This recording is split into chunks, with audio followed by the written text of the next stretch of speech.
At Say Hi to the Future, we believe exploring, instilling, inspiring, and nurturing human ingenuity is a leadership imperative. It must be sought and can be honed in every leader.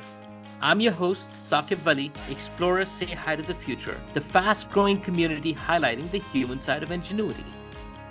Our guest today is Tariq Farid, founder and CEO of Edible Brands, the parent company that includes Edible Arrangements, the pioneer and worldwide leader in innovative gifts and treats, including fresh fruit arrangements, baked goods, savory snacks, and more. Tariq has founded or acquired the following companies in the field of technology, distribution, and supply chain management: Berry Direct, Net Solace, Naranga, Broad Peak, and Incredible Edibles. In addition to his business portfolio, Tariq established the charitable Tariq and Asma Farid Foundation, which provides grants to nonprofit organizations worldwide. Tariq is a former member of the International Franchise Association Board of Directors, named IFA's Entrepreneur of the Year in 2009, and was included in IFA's Hall of Fame in 2018.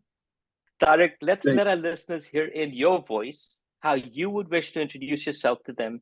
And as you do, please do demystify things for our listeners might get wrong about the food and beverage industry. Humble beginnings. I mean, I am the poster child of son of immigrants that kind of showed up with that promised land and everything, and just worked really, really hard and didn't have many resources. I saw my parents work hard. So if I had to describe, I am an entrepreneur who is of the current times. I think we've gone through this cycle where there was a lot of startup money available, but we bootstrapped everything. So I like to think we had bigger dreams than ever resources, and a lot of energy and hard work to build brands. And it took a lot of hard work and a lot of energy to get to where it is. Didn't necessarily know franchising or any of these technologies or these things. I didn't have the education for it, nor the family experience, and just was brave enough to say, I think I can figure it out. And it worked, and it continues to work. I got into the flower industry accidentally because there was a flower shop for sale that was really cheap that we can buy for about $5,000. And that journey in March of 1986 led to where we are today of having about a $500 million brand. And, if I had to do it all over again, I think it would require the same steps of what we've gone through and everything. I am in awe of what, what my family has been able to achieve, what I've been able to achieve.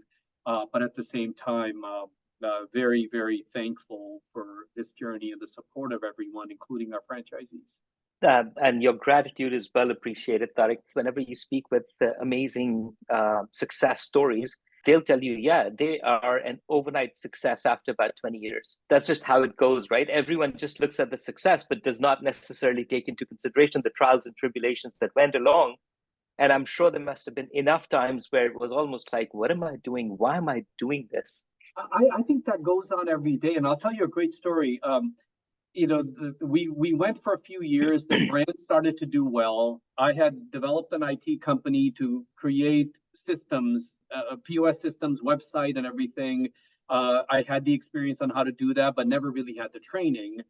We created a supply chain company out of accident because we needed containers that were food safe. And in the floral industry, no one made food safe containers, so we couldn't put food in it. So I ended up traveling all the way to China in 2000, 2001 and trying to convince people to make baskets that are food safe. And so we did all of this, and about 3-5 years went by, and my attorneys are now putting together our franchise documents, and they talked about who's the CEO, like, hey, we need to have a CEO of the company. And I used to just list myself as an owner at that point. And I went through this search, and this is a great story about how you doubt yourself sometimes, where I went through this journey thinking I need to bring in a CEO.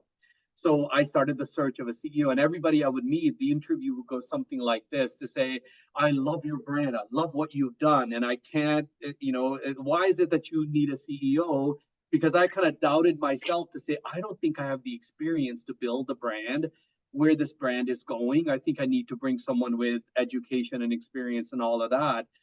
And every interview I did, most people talked about, well, Hope, you're not going anywhere because I love to get some guidance from you because you built something from scratch.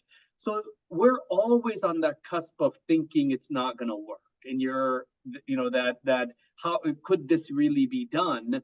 But I think when you have the grit and you're willing to put the resources in, it always works out at the end. And if you've kind of planned the right thing out and you're willing to put the dues that are required.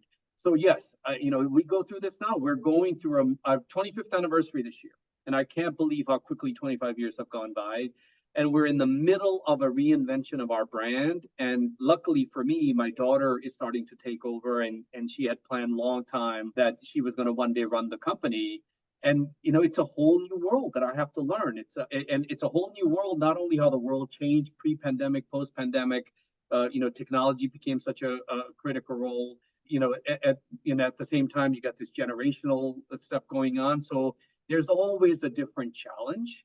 And I've been through so many, and I always tell people that I probably have had more failures, but I never dwell on them, than I've had successes. But those failures have always led to the successes, or that cusp of a failure where people will tell you. And most of my advisors used to be people who hadn't done it before and would always doubt. But at the same time, they would always kind of give you a prayer or say something like, I think if anybody can make it work, Tariq, you could probably make it work. And, that's all I usually needed to hear. So you're right. There's always a challenge. It's very, very difficult. It's not easy, but it's a very enjoyable journey. And if I had to do it all over again, I would do it the same way. So, the saying goes, what doesn't kill you makes you stronger. Definitely. Or it does something. It does something as long as it doesn't kill you, right? So.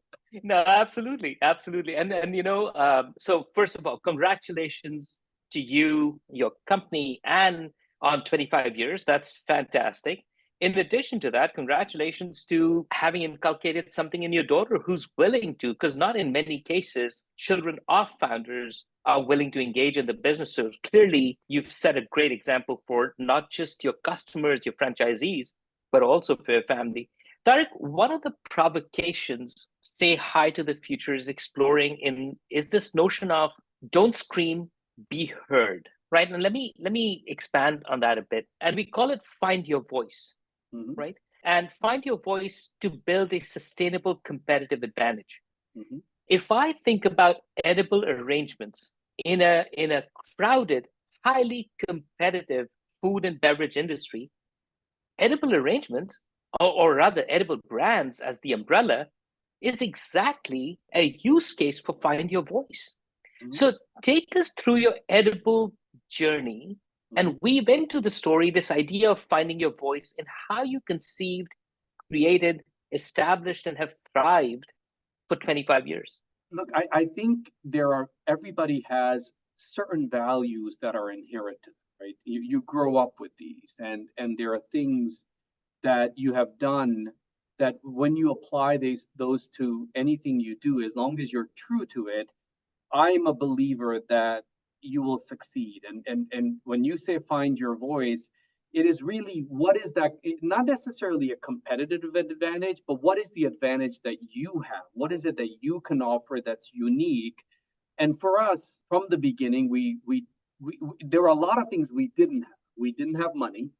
I went for a loan when I started Edible at the beginning. I couldn't even borrow $125,000 because no one really thought it was going to work, because we were going to take baskets and put fruit in it. And we had a flower business. And at that time, we decided to bootstrap it, to say, hey, we're just going to grow organically. And there's one thing we're going to do, and which was we're really going to focus on the customer. We're not going to focus on bottom line, making money or anything. We're going to just give an amazing experience. And we were talking about experience back in 1999. When a customer comes in, what is that experience? When the person receives it, the word that comes out of their mouth should be wow, because as soon as they do that, then no one wants to get a gift and not hear the word wow. Everybody wants a wow gift, and that it's always there. And this was in us before even in the flower business. all these things were either taught that take care of the customer, always focus on the customer. My mother would always say the customers are blessings, they don't need to come to you. These are gifts that God sends, and take care of them. So we just built on top of that experience. But at the same time, you have to focus on the success of the franchisee, be it's a franchise location. It is highly competitive, but it's always ready for disruption. And you have to find what is it that you offer that would be unique, that would resonate with the customer. And the challenge I have is when business plans are put together for the success of a brand instead of the success of the customer. How do you get customers to kind of talk about you instead of the business building something, thinking they can market themselves out of it and everything? So we have always focused on the customer. And along the journey, we lose our way from time to time because we are franchisees. We're entrepreneurs and everything, and sometimes you get busy in the minutia. But what has kept us where we are and what's been the true finding your voice or focusing on is to kind of return back to the most important person in this transaction, which is that customer experience, the customer. And as long as you take care of that, you will always do well. And then sticking to your core. We've stayed true to the core even a long time ago, that we're going to make all natural products. We're going to give a 1 hour or fast experience.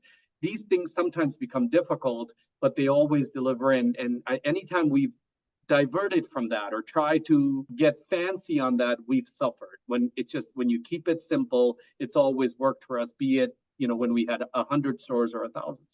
And so if I were to think about the core between the wow factor and the delight for a customer experience, and the second you mentioned was success of the franchisee, because the franchisee has to make it a viable, profitable business for them. So if you take those two cores, I'm sure those are the two cores you go back to, but you've had to innovate on those two cores consistently.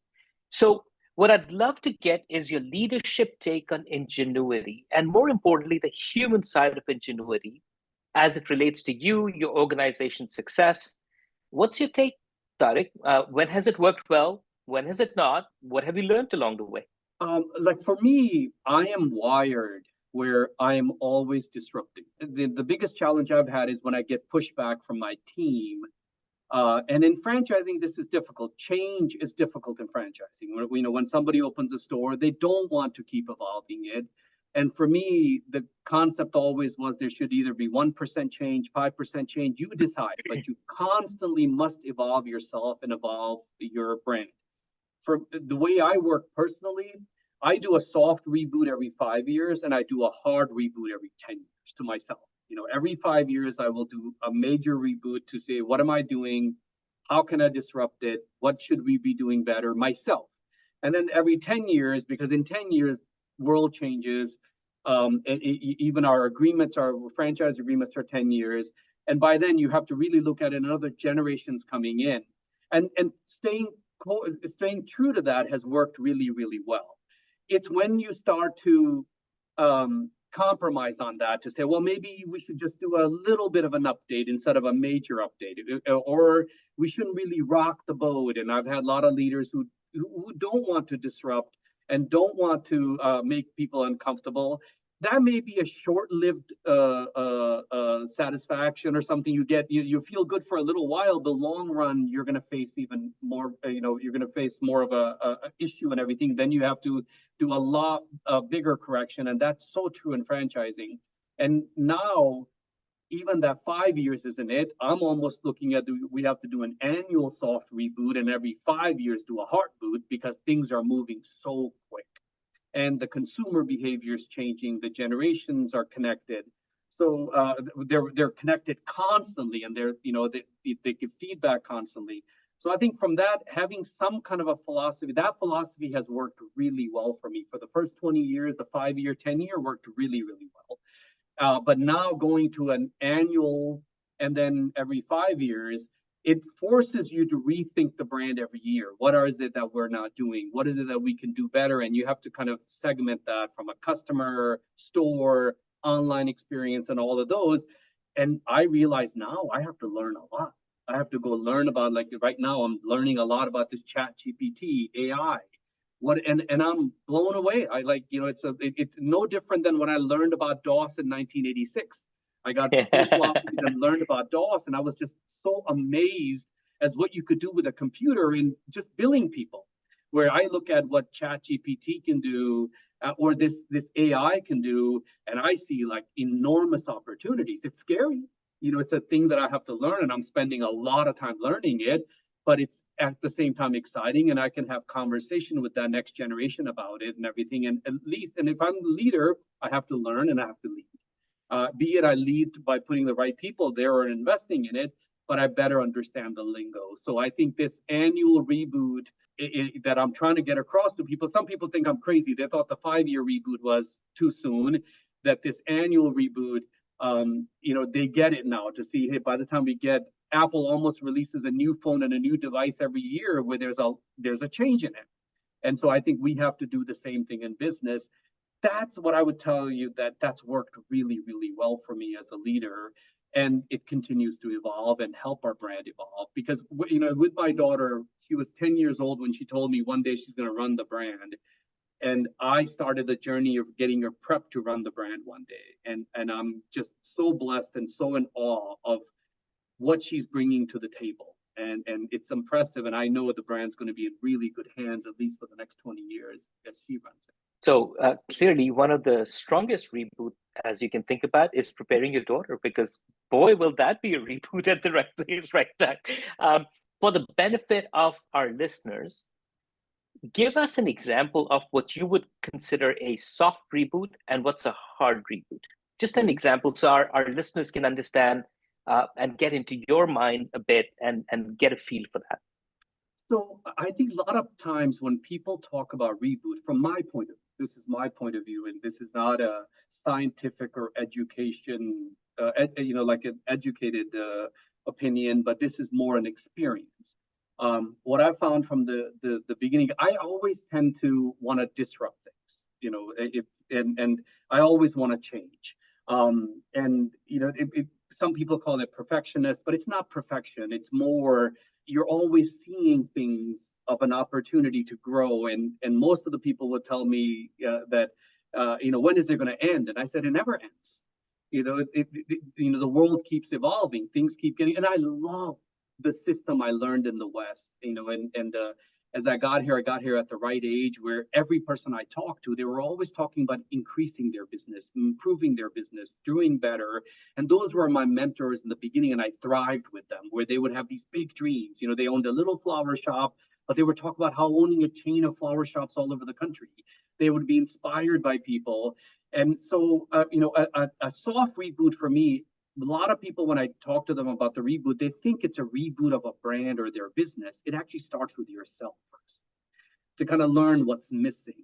What is changed in the world that I am uncomfortable with? There were always things that I would kind of ignore or wouldn't participate in. I'm not big on social media. I understand social media. I need to understand it. I want to see where that's going. I spend a lot of time with the next generation. I spend a lot of time with the kids and learning and listening. And from there, and a lot of those, my kids educate me more than anyone. So I have a 13-year-old and a 30-year-old. So my 13-year-old is teaching me a lot about what they're doing. And then my 30-year-old is teaching me about what's happening in the business world as she's in the YPO and other places and everything. So I think one is the reboot of yourself, to say, am I the right person to be running the brand? Do I still have it in me? Am I still excited? And if you are, then you go to the part of what needs to change. And that disruption doesn't mean that next year everything's going to change. The journey has started, because some of that change may take 4 to 5 years, but you need to do it incrementally, not a hard reboot. In franchising, the tradition always was these were 10-year contracts. After 10 years, we will kind of reboot the brand. But usually that was a hard reboot. It was tough to go and you've run a store and asking that same person to totally change everything, where we do it constantly, and it starts with myself. So an example right now would be the example I gave of this Chat GPT, that I don't have to learn that. I can hire people to learn that. But if I'm going to continue being a leader, I better learn it. I get comfortable with it. I may not need to be an expert in it, but I need need to understand the lingo. I need to understand how it will benefit. And I need to be able to inspire the people to say, hey, I saw some things here. Imagine if we can automate the card messages. One of the biggest struggle that we used to get with customers is that Saquib would call our stores and said, I need to send something to my wife. And he would struggle on the card and say, what do you suggest? And so, I've been looking at this chat GPT, how it can actually, give us a little idea. It'll write the card for you. It will project out what order it can be and everything. So there's a lot of benefits there. So I think the soft food would be myself getting comfortable with the world is seeing the opportunity in it, not the threat. A long time ago, a mentor told me that, always chase opportunity and mitigate the threat. Most of the things you won't see more threat in it. The threat is always small, the opportunity is big, and go after the opportunity. So it's how do I keep applying that constantly? And after 5 years, at that major reboot would have to be what are the things that need to change within the organization or myself.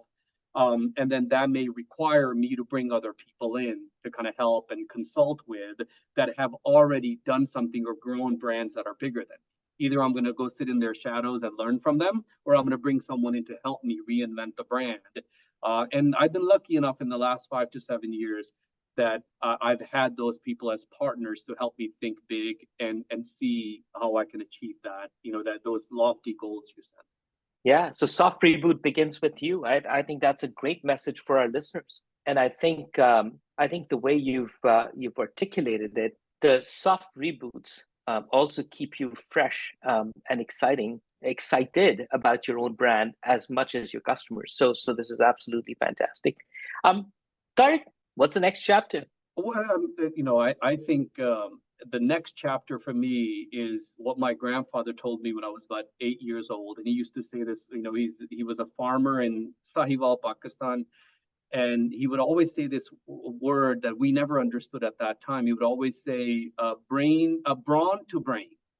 And we never understood. He would say that, look, as you get older, the body is going to get weaker, but the mind's going to get stronger. So I want you to prepare for that day that your mind will be more powerful than your body.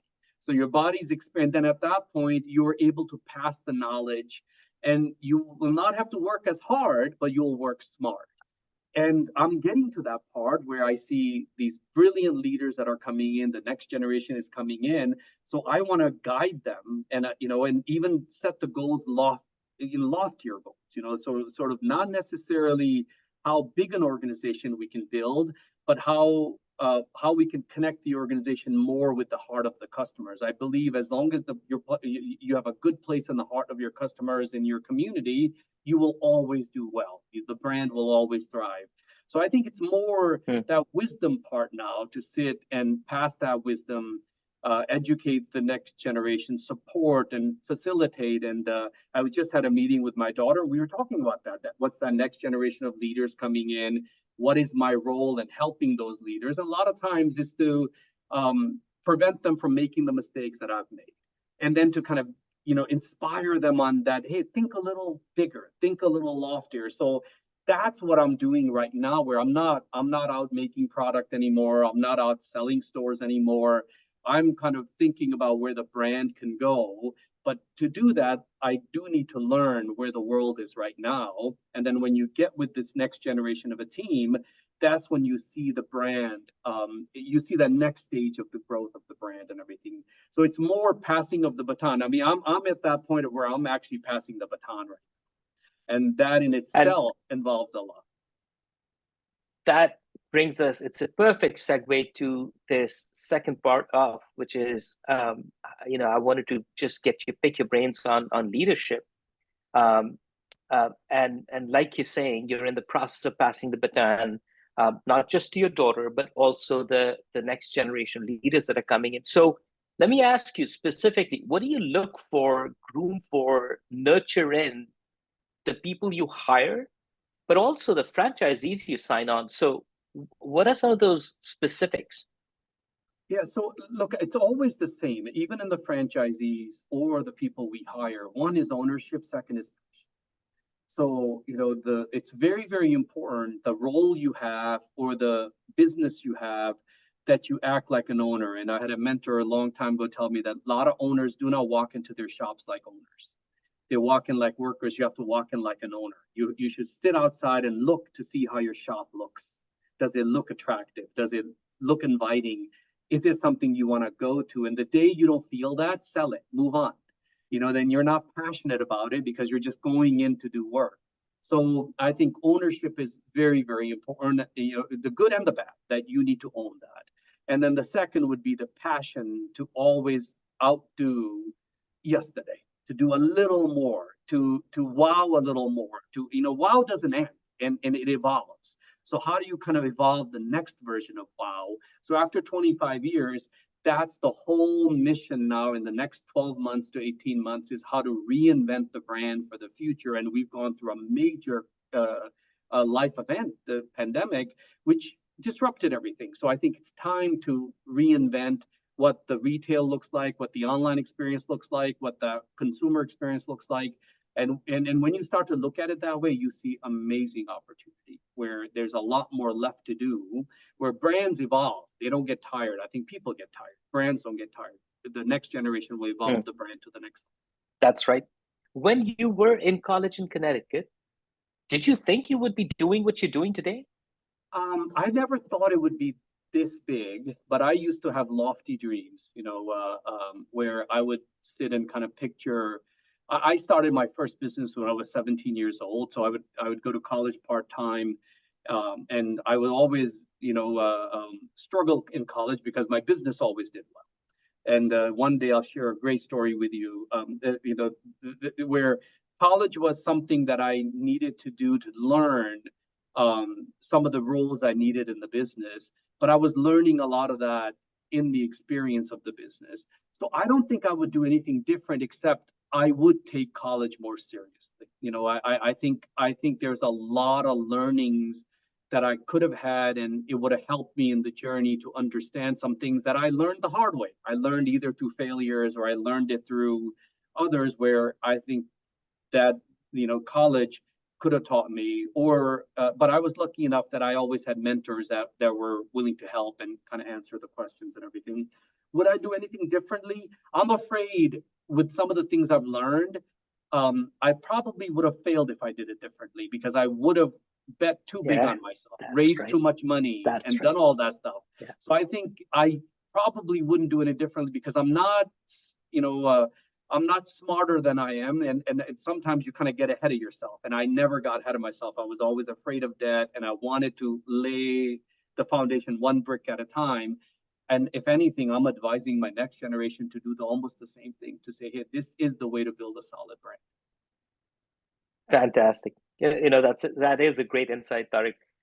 You're right. Some of the tension points, some of those what you might call failures, obviously not killing you, but at the same time, some of those hurdles that you had to come across is exactly what's made you who you are today, and what's made edible what it is today. So that's fantastic. Tariq, what's your advice to other founders, leaders? Have grit. Look, somebody said to me a long time ago, you're not as bad as your bad day, and you're not as good as your good days. You're somewhere in the middle. And I think as long as a person understands that when your days are good, don't overspend, don't get too happy, kind of prepare for the bad days. And then when it's bad days, don't lose heart. Don't think it's going to stay like that. It will, you will get out of it and everything. It will change as long as you stay true to your values and stay true to what's most important. And for us, that most important part is the customer. It's our team, all that you take care of them. So, I see too many people that when things are bad, especially now, when things are bad, they think it's going to stay that way. No, it's not. And I saw in the pandemic, as a brand did really well. Our sales were up because no one was traveling. So they were sending products to each other. And at that point, I was telling everyone, it's not going to stay this way. Prepare for when things are going to get soft. And some people don't do that. And it just proved to us that us sticking to that core value to say, things may be good, but they're not going to stay this way. Prepare for the difficult days. Then the average is always good. So I would say having grit, understanding the business, and not getting too disappointed or too excited is the recipe for a long journey. The key insight there is neither one of those lasts forever. So that's beautiful. Tariq, this has been an absolutely amazing conversation. Is there something that you want to share with our listeners that I just, in my structure, never got the chance to ask you, but it's on your mind and you want to share that with our listeners? Oh, I mean, there's just we can go on for hours if we want to, but of course, there's a time limit here. But um, look, I one thing that I want to do is, what really you mentioned the word franchisees.